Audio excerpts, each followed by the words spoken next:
Hi families, எல்லாரும் எப்படி இருக்கீங்க? குட் மார்னிங் எல்லாருக்கும். காலையிலேயே சீக்கிரமாக எழுந்து ரெடி ஆகிட்டு அப்பா கூட மெட்ரோ ஸ்டேஷனுக்கு ஃபர்ஸ்ட் டே ஆஃப் ஆஃபீஸ்க்கு கிளம்பியாச்சு. முதல் நாளில் கொஞ்சம் நர்வஸ் ஆகும், அப்புறம் கொஞ்சம் எக்ஸைட்டிங்காகவும் இருக்குது. சென்னையில் இப்படி சுற்றியே கிட்டத்தட்ட 13 வருஷம் ஆச்சுங்க. ஆனால் எனக்கு புரிஞ்சது என்னென்னா, இதுதான் என்னோட லைஃப் சேஞ்ச் ஆக போகிற ஃபர்ஸ்ட் ஸ்டெப்புன்னு மட்டும் புரிஞ்சுது. நிறைய ப்ராப்ளம் இருக்கும் மைண்டில், பட் கான்ஃபிடென்ட் அப்படின்றது ஒரு அவுட்ஃபிட் இல்லை, அது மைண்ட் செட்டுன்னு எனக்கு அப்போ தான் புரிஞ்சுது. ஃபர்ஸ்ட் டே சென்னை மக்களோட அத்தியாவசியத்தோட தாங்க எனக்கு எக்ஸ்பீரியன்ஸ் கிடச்சிது. ஃபர்ஸ்ட்டு மெட்ரோ, அதுக்கப்புறமா லோக்கல் எலக்ட்ரிக் ட்ரெயின், அதுக்கப்புறம் பஸ். உண்மையாகவே 3 கேட்டகரி பீப்புளும் எப்படிலாம் யோசிப்பாங்க, எப்படிலாம் சர்வே பண்ணுறாங்க, எவ்வளோ கஷ்டப்படுறாங்கன்னு கொஞ்சம் கொஞ்சம் தெரிஞ்சுக்கிட்டேன். நியூ பிளேஸ், புது ஃபேஸ், ஆனால் சேம் கோல். இந்த இடத்துல நான் யோசிக்கிறது என்னென்னா, I should become a better version of myself அப்படின்ற எனக்கு தோணுது.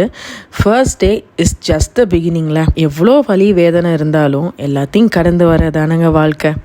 இன்றைக்கி சின்ன வெற்றி தான் நாளைக்கு ஒரு பிக்கர் கோலாக இன்க்ரீஸ் ஆகும். One day at a time, but always forward. New beginning நம்மளோட லைஃப்பில் நிறைய விஷயங்களை சாதிக்க வைக்கலாம், ஆனால் அதை நம்ம ஸ்டோரியாக ஸ்டார்ட் ஆகிற பிளேஸ்.